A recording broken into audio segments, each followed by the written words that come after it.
Hello everyone, आप सब कैसे हैं? आई होप आप सब अच्छे होंगे। मैं भी बहुत अच्छी हूँ। और जैसे कि आपको पता है कि अब सीटेट बिल्कुल ही पास में आने वाला है और हमें लग रहा होगा कि हम जल्दी जल्दी से अपना सारा सिलेबस कवर कर ले और अपना रिवीजन कंप्लीट कर ले। तो उसमें हम सोचेंगे कि ज़्यादा टाइम स्पेंड ना करें, तो इसलिए मैं चाहती हूँ आपके लिए बहुत ही छोटी और एक लाभदायक वीडियो बनाऊं जो आपके लिए बहुत ही ज़्यादा प्रॉफिटेबल हो और आप कम समय में अपनी हिंदी को कवर कर पाए।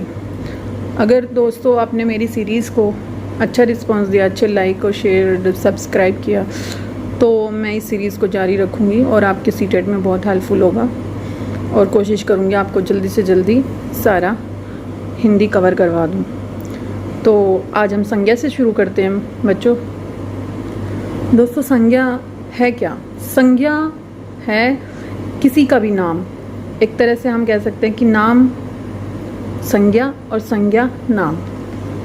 जिस चीज़ को हम जानते हैं वो हमारे लिए संज्ञा है। जिस चीज़ को हम नहीं जानते जब तक, वो हमारे लिए कुछ भी नहीं है। उसका जब तक हमें नाम नहीं पता है, जिसके बारे में हमें कुछ भी नहीं पता है, जिसके नाम नहीं है, तो वो हमारे लिए अनजान है। जिस चीज़ को हम जब जान जाते हैं तो वो हमारे लिए जानने के बाद उसका कोई एक प्रॉपर नाम हो जाता है। फिर उसको हम संज्ञा के पार्ट्स में डिवाइड कर सकते हैं, हम किसी भी कैटेगरी में रख सकते हैं। ओके, आपका ज़्यादा समय ना लेते हुए देखते हैं, हम शुरू करते हैं, पढ़ने पढ़ाने के सफ़र को जारी रखते हैं। आइए, संज्ञा।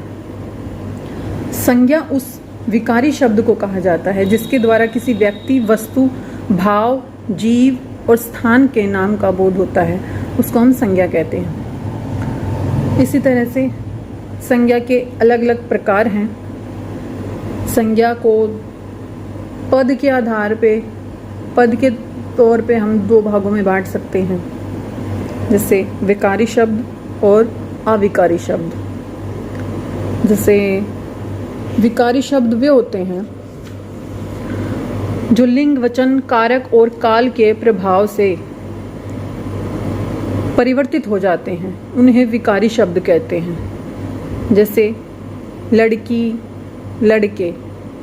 लड़का का लड़की बन जाएगा और लड़के बन जाएगा। उसको हम मतलब एक संज्ञा, सर्वनाम और विशेषण और क्रिया के आधार पर बांट सकते हैं, उसको डिवाइड कर सकते हैं, मतलब उसको कैटेगराइज कर सकते हैं।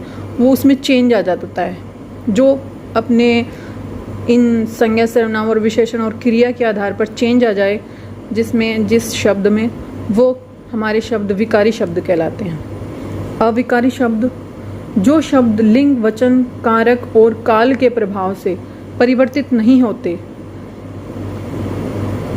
हैं, उन्हें अविकारी, अव्यय शब्द कहते हैं। अविकारी और अव्यय एक ही चीज़ है दोस्तों। अविकारी मतलब जिसमें कोई विकार उत्पन्न ना हो, जो अपना मतलब रूप ना बदले, या संज्ञा, सर्वनाम या किसी भी चीज़ के कारण, या जैसे विशेषण, इन सब किसी भी चीज़ के कारण उनमें चेंज ना हो, उनमें कोई विकार उत्पन्न ना हो। जैसे यथा, हम लड़के के लिए भी या लड़की के लिए भी कोई भी वाक्य बनाते हैं या किसी के लिए भी कोई बात बोलते हैं, तो उसमें यथा अगर हम यूज़ करेंगे तो वो एज इट इज़ रहेगा, उसमें कोई भी चेंज नहीं होगा। इधर, जैसे हम अपने किसी दोस्त को या अपने जानने वाले को बोलते हैं कि इधर आओ बच्चों, इधर आओ, तो वो लड़की इधर आओ, किसी भी चीज़ को अगर हम सेंटेंस में इधर का यूज़ करते हैं तो उसमें इधर कभी भी चेंज नहीं होता, वो एज इट इज़ रहता है, वो अव्यय शब्द है। इसलिए ओके, विकारी शब्द 4 रूपों में मिलते हैं। जैसे इनके 4 पार्ट्स होते हैं, ये 4 होते हैं, संज्ञा, सर्वनाम, विशेषण, क्रिया। और अविकारी शब्द भी 4 होते हैं, क्रिया, विशेषण, समुच्चय बोधक, संबंध बोधक, विस्मयादि बोधक। ओके दोस्तों, तो संज्ञा की परिभाषा हमने जैसे पढ़ी ली थी, अब उसके आगे हम करते हैं संज्ञा की पहचान। संज्ञा की पहचान से संबंधित कुछ तथ्य। संज्ञा शब्द प्राणीवाचक या अप्राणीवाचक दोनों ही हो सकते हैं। ओके दोस्तों, हम आगे बढ़ते हैं। संज्ञा के भेद।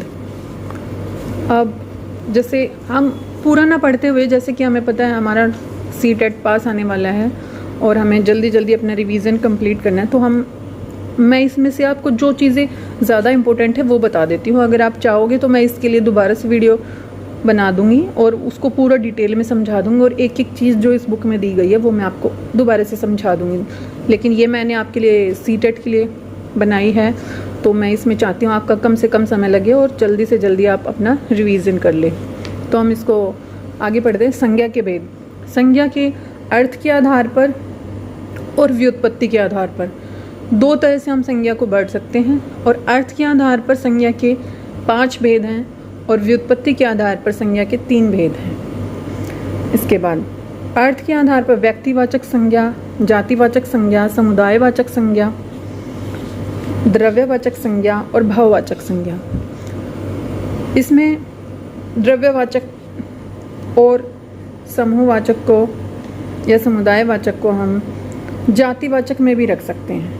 इसको, इस वर्गीकरण को, इसके जो हम इसको बांटते हैं, तो ये 2 अलग अलग रूपों में हम इसको डिवाइड करते हैं। इस जो हमारी कैटेगराइज है ये, इसको हम आधुनिक वर्गीकरण भी कहते हैं। जैसे आधुनिक वर्गीकरण में व्यक्तिवाचक, जातिवाचक और भाववाचक सिर्फ 3 ही भेद होते हैं संज्ञा के, जो हम छोटी क्लासेस में पढ़ाते हैं, बच्चों को छोटे लेवल पे पढ़ाते हैं। और हम जब कंपटीशन टेस्ट में आते हैं तो हम उसको पूरा डिटेल में समझते हैं और फिर देखते हैं कि हम जो 5 भाग पढ़ते हैं इसके, द्रव्यवाचक और ये समुदायवाचक, इनको हम जाति के अंदर ही रखते हैं।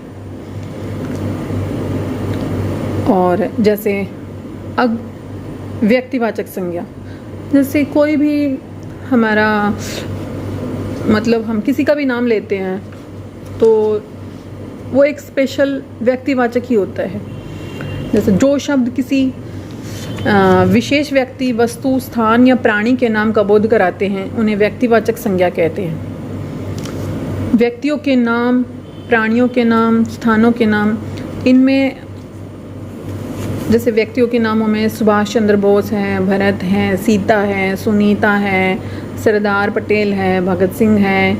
अब भगत सिंह है, उसका नाम आते ही, भगत सिंह का नाम आते ही हमारे दिल में जो एक भाव पैदा होता है वो सिर्फ उन हमारे देशभक्त के लिए ही पैदा होता है जिन्होंने अपनी जान हमारी आज़ादी के लिए हंसते हंसते गंवा दी। अब भगत सिंह का नाम आते ही हम किसी कॉमन, ये किसी भी नॉर्मल किसी इंसान का तो याद नहीं करेंगे। भगत सिंह का नाम आते ही एकदम हमारे सरदार पटेल है, इनका नाम आते ही हमारे माइंड में एक पूरा पिक्चराइज इमेज हो जाती है कि हाँ, जिन्होंने हमारे लिए आज़ादी के लिए इतने संघर्ष किए, वो उनका ही नाम सरदार पटेल, भगत सिंह था। वैसे इन नामों को हम जैसे किसी और का भी नाम लेते हैं, कोई और, हम भी किसी का नाम और अलावा सुनते हैं उनके अलावा कि उसका नाम भगत सिंह है, होता है, लेकिन वो उसी चीज़ में इंक्लूड हो जाते हैं कि जैसे व्यक्तिवाचक, समुदायवाचक, हम जब इसको समूहवाचक उनको कैटेगराइज करते हैं। तो चलो हम ज़्यादा डिटेल में ना जाते हुए अपना सिर्फ सीटेट की हिंदी के लिए फोकस करेंगे।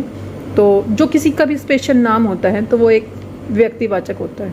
जैसे गंगा है, ब्रह्मपुत्र नदी है, हिमालय है, लंदन है, दिल्ली है, होली है, दिवाली है, ये ऐसे नाम हैं जो हमें एक व्यक्तिवाचक संज्ञा में इंक्लूड करने हैं। उसके बाद है जातिवाचक संज्ञा। जो शब्द किसी प्राणी, वस्तु या समुदाय की पूरी जाति का बोध कराते हैं उन्हें जातिवाचक संज्ञा कहते हैं। जैसे जातिवाचक संज्ञा में मनुष्य है, बहुत सारे मनुष्य होते हैं, लड़का है, लड़की है, बहुत सारे लड़के और लड़कियां होते हैं। अगर उसमें हम सीता का नाम लेते हैं तो फिर वो व्यक्तिवाचक संज्ञा में जाएगा। लड़का है, जैसे हम किसी लड़के का नाम लेते हैं, ओम इधर आना, कोमल तुम खाना खा लो, जैसे इसमें ओम और कोमल का नाम लिया है हमने। जैसे राहुल तुम दूध पी लो, तो जो ये हम नाम ले रहे हैं, राहुल है, ओम है, कोमल है, ये व्यक्तिवाचक में आएंगे। अगर हम ये कह रहे हैं कि वे लड़के दूध पी रहे हैं, तो लड़के तो बहुत सारे होते हैं, तो वो जातिवाचक संज्ञा में इंक्लूड होगा। बच्चों, जैसे सीटेट में कोई भी एक सेंटेंस दे देते हैं और इसमें से हमको ये छांटने के लिए देते हैं कि इसमें से जातिवाचक संज्ञा का शब्द कौन सा है, व्यक्तिवाचक संज्ञा का शब्द कौन सा है। जैसे यहाँ पे एग्जाम्पल्स दिए गए हैं, तुम्हें कल दिल्ली जाना है, तो इसमें ऐसे ही तुम्हें एक सेंटेंस दे दिया जाएगा सीटेट के पेपर में, जब हिंदी ग्रामर के का पोर्शन आप सोल्व कर रहे होगे, तो उसमें हमें छांटना होगा कि इसमें से कौन सा व्यक्तिवाचक संज्ञा है। तो जैसे इसमें अंडरलाइन किया हुआ है दिल्ली, तो ये हमारा व्यक्तिवाचक है। भारत के दक्षिण में हिंद महासागर है, तो भारत भी इसमें व्यक्तिवाचक है। और दक्षिण, क्योंकि हमारे देश में चारों दिशाओं में अगर हम इंक्लूड कर रहे हैं, तो दक्षिण की तरफ हिंद महासागर है, तो वो दक्षिण भी व्यक्तिवाचक में आएगा और हिंद महासागर भी व्यक्तिवाचक में आएगा। इसी तरह से हमारा जातिवाचक संज्ञा है जहाँ नारी का सम्मान होता है। नारी दोस्तों हम हर किसी के लिए यूज़ कर देते हैं, जैसे वह नारी है, जहाँ नारी का सम्मान होता है वहाँ देवता भी वास करते हैं। तो नारी हम किसी एक को तो नहीं कह सकते, नारी तो बहुत होती हैं हमारे समाज में, हमारे समुदाय में। जैसे भारत नदियों का देश है, तो नदियाँ तो बहुत सारी होती हैं हमारे देश में। अगर हम एक किसी स्पेशल नदी का नाम लेंगे तो वो गंगा है, ब्रह्मपुत्र है, नर्मदा है, कावेरी है, कृष्णा है, सिंधु आदि है।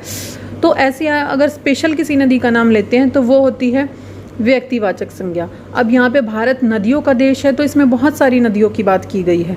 तो नदियों, अगर इस वाक्य में हम छांटने के लिए कहेंगे जातिवाचक संज्ञा कौन सा शब्द है, तो जो ये अंडरलाइन वर्ड हैं, नारी है, नदियाँ हैं, लड़का है, लड़की है, गायें हैं, बैल है, आम है, सेब है, केला है, ऐसे वर्ड्स, पर्वत है, पहाड़ है, नगर हैं, ये सब हमारे जातिवाचक संज्ञा में इंक्लूड होते हैं। ओके दोस्तों, हम दो अपने पार्ट्स को डिस्कस कर चुके हैं, तो आपको आई होप समझ आ गया होगा। अगर आपको कुछ समझ ना आए तो प्लीज़ कमेंट में मुझे बताएं कि मुझे क्या सुधार करना चाहिए।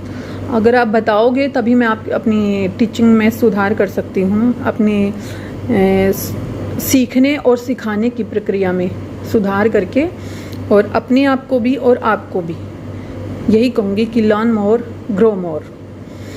अच्छा, हम आगे बढ़ते हैं। तीसरा हमारा है समुदायवाचक संज्ञा। जो शब्द संज्ञा शब्द समूह का बोध कराते हैं वे समुदायवाचक संज्ञा कहलाते हैं। ये हमेशा एक वचन होते हैं।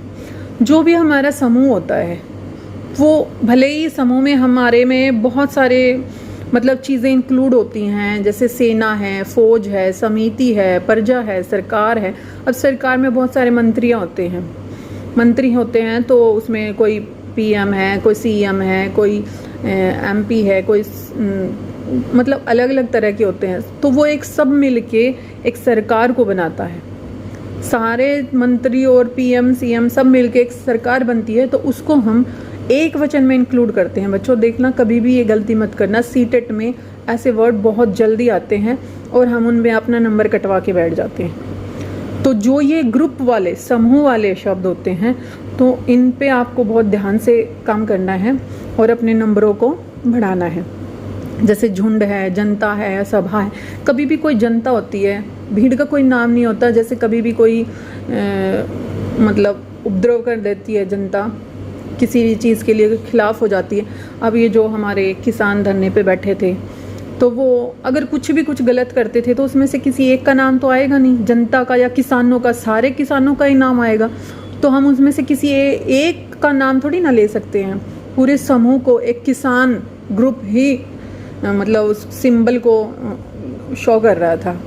तो ये सब चीज़ें हैं ना, ये जो समूहवाचक शब्द होते हैं ये एक वचन की तरह यूज़ होते हैं। तो आप इस चीज़ का ध्यान रखिए हमेशा।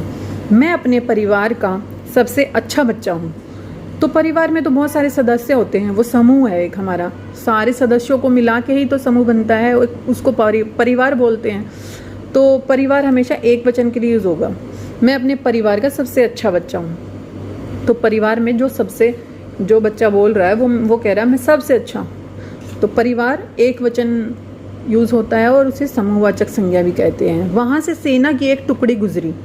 सेना में बहुत सारे सैनिक होते हैं और सारे सैनिक मिलके उसको एक सेना का रूप दे देते हैं। अच्छा बच्चों, उसके बाद हमारा द्रव्यवाचक संज्ञा रह गया था। ये हम देखते हैं द्रव्यवाचक संज्ञा। जो संज्ञा शब्द ठोस, द्रव्य, गैस अधातु आदि का बोध कराते हैं उन्हें द्रव्यवाचक संज्ञा कहते हैं। जैसे तेल, दूध, पानी, ऑक्सीजन, इसमें ठोस, द्रव्य, गैस तीनों यूज़ होंगे बच्चों, ये ध्यान रखना। ऑक्सीजन, हवा, लोहा आदि। धातु, सोना, चांदी, लोहा, पीतल, तांबा आदि। और धातु भी यूज़ होता है इसमें बच्चों द्रव्यवाचक संज्ञा में, ये ध्यान रखना, गलती मत करना। प्लास्टिक, कोयला, अभ्रक, हीरा, मोती आदि। ओके बच्चों, उसके बाद हम ज़्यादा लंबी वीडियो हो जाएगी और हम उसके बाद आगे नेक्स्ट पार्ट में कवर करेंगे। अगर आपको हमारी वीडियो अच्छी लगे तो लाइक करें, शेयर करें और सब्सक्राइब करें। आई होप मैं आपका सीटेट से पहले हिंदी कंप्लीट करा दूँगी। Thank you everyone. ओके।